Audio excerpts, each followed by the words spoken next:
Good evening. A warm welcome to State of Business RTV's Primetime News Bulletin with me, Rukshi Panditaratna. Let's take a look at the headlines first.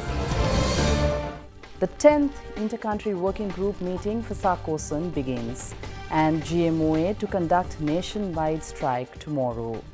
And today on Top Stories, the 10th Inter-Country Working Group meeting for the South Asian Conference on Sanitation began in Colombo today. This three-day meeting, which is being jointly chaired by Pakistan and Sri Lanka, will conclude on the 13th of September. The meeting comprised of representatives from the SAARC region, UNICEF and World Bank, as well as primary financial supporters of the sanitation facilities. The South Asian Meeting on Sanitation is a biennial conference held in SAARC member countries, and the first Sarkoson was held in Bangladesh in 2003. The meeting provides a platform to showcase and discuss progress, achievements and challenges related to sanitation and hygiene in South Asian countries. Speaking at the meeting, the Minister of Planning and Water Supply, Rauf Hakim, said that this meeting will provide the platform for Sri Lankan professionals to engage with their regional partners to improve sanitation and thereby enhance the quality of life of the people in the region as a whole. The Sarkosons have been a great platform for the government, regional partners, support agencies, practitioners and professional agencies to engage in constructive dialogue and in agreeing commitments and collective effort to foster regional cooperation in pursuing the sanitation challenges in the region. Outcomes of these conferences have been able to maintain the momentum and the trust placed upon resolving one of the pressing social service priorities in the region. The format of the conference is well established to recognize importance of people with disabilities, adolescents, girls, transgender leaders, sanitation workers, housewives and students who are often the affected parties due to poor sanitation. Together, we can address these huge challenges and reverse the sanitation crisis. And we will continue the effort until every child, woman and man in South Asia, which is home to almost 1/5 of humanity, irrespective of wealth, caste, status, physical or mental ability, has the means to practice safe hygiene and uses clean, sustainable sanitation. We are now in the transition from Millennium Development Goals to Sustainable Development Goals. SDG 6, Sri Lanka having achieved targets for water and sanitation targets of MDGs by 2015, is in a better position to achieve Sustainable Development Goals and Target 6.2, which is Sustainable and Safely Managed Sanitation. My ministry is responsible for 2 SDGs, including SDG 11, Sustainable Cities, in addition to SDG 6 for water and sanitation. These 2 goals go hand in hand in improving the living environment of the people. With the approval of the National Sanitation Policy, we aim at raising the basic sanitation services to safely manage sanitation through raising the standard of on-site and off-site sanitation. Meanwhile, speaking at the meeting, Irfan Tariq, the Pakistani representative, elaborated on his future aims to promote safe sanitation across the region to meet sustainable development goals. Most of the South Asia countries met MDGs, but we terribly failed to meet MDGs target in sanitation. That is about 61%. We have covered so far about 61% to access to improved sanitation.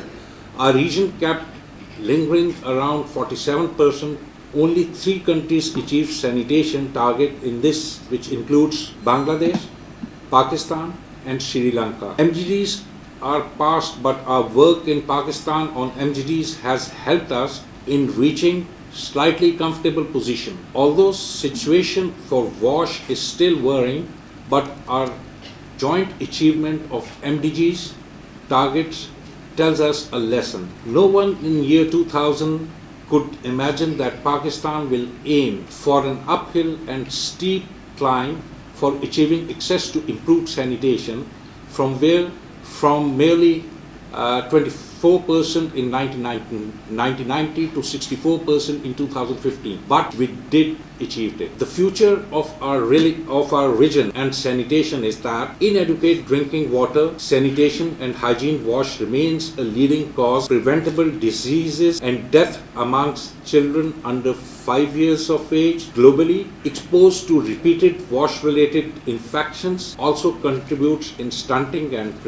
prevent children from reaching their full potential. The linkages between improvement in wash and achievement of target related to poverty, health, nutrition, education, gender equality, and sustainable economic growth are well established. We have to get rid of this maniac of open defecation even before we start thinking that we can be developed region in the world. The Government Medical Officers Association held a press conference today to express its views regarding the Presidential Committee on SITEM.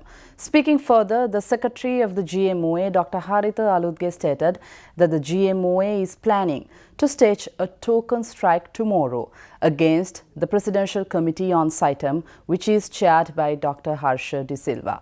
Dr. Aludge also stated that a joint trade union action will be launched if the government fails to offer a real solution to the SITEM issue before 21st of this month.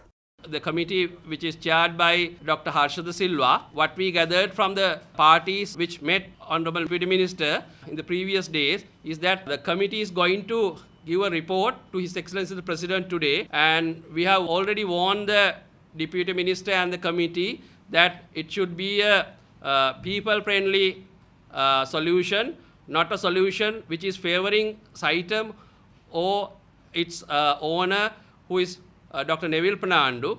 And what we gather is that the committee is going to give a report, also ignoring the previous stance taken by the government, and therefore we warn the government and the committee not to do that. And the GMO Executive Committee today morning have gathered and unanimously decided to declare a district-wise token strike starting from tomorrow, starting from several districts. And what we believe is that the government should declare a fair solution to this SITEM issue, which is long dragging. And if this issue is not settled by 21st of this month, we will go for a joint trade union action, all-island trade union action, with the health sector and the education sector mainly participating. The Socialist Alliance held a press conference today to express its views regarding the construction of the Colombo-Kandy Expressway.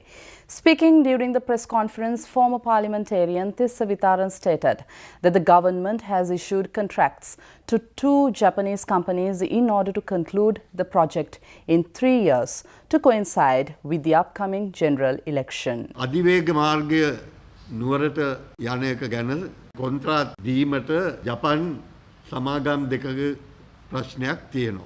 Japan ආණ්ඩුවෙන් යම් මුදල් ආධාර ලබා දෙනවයි කියලා ජපානයේ සමාගම් දෙකක් tender ඉදිරිපත් කරලා තිබුණා. වැඩි මුදලකට ටෙන්ඩරේ ඉදිරිපත් කරපු සමාගම පැත්තකට කරලා අඩු එකට බාර දීලා තියෙනවා. ෆුජිතා කියන සමාගමට කොන්ත්‍රාට් එක බාර දීලා ටයිසේ කියන සමාගමට ටෙන්ඩර් එක නොදී කටයුතු කරන්න තීන්දුව කළා. මේක අවුරුදු 5ක වැඩපිළිවෙලක් හැටියටයි යන්නේ. ඉතින් දැන් මේක එන මහමැතිවරණයට පෙර තව අවුරුදු 3ක් තියෙනවා. ඉතින් අවුරුදු 5ක වැඩේ අවුරුදු 3කට බස්සන්නයි මේ ආණ්ඩුව තීන්දුව කරලා තියෙන්නේ.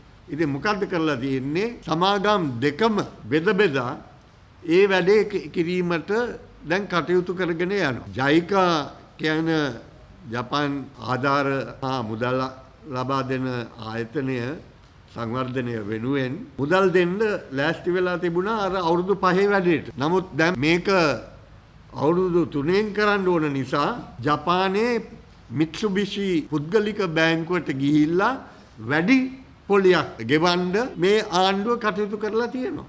Let's take a look at more news after this break.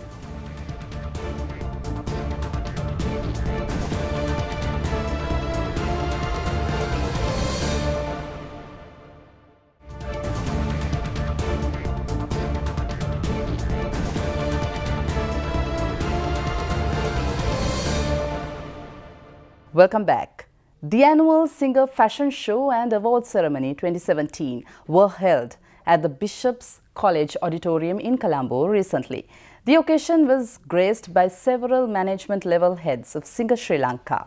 The Singer Fashion Show and Award Ceremony are conducted every year to showcase the designs and creations of diploma students of the Singer Fashion Academy. During the award ceremony, respective certificates were presented to the students who had successfully completed their diploma in scientific dressmaking and diploma in machine embroidery. The award ceremony was held in parallel with a fashion show that comprised of creations of the students. Let's take a look at stocks after this break.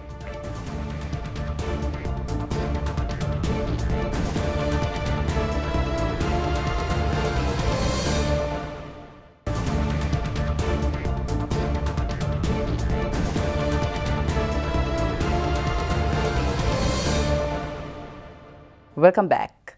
Trading at Colombo Stock Exchange ended on a negative note today.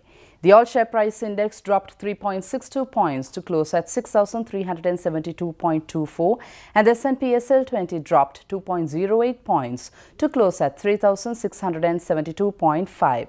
The turnover was 290.8 million rupees and 17.7 million shares were traded. Let's take a look at today's forex rates.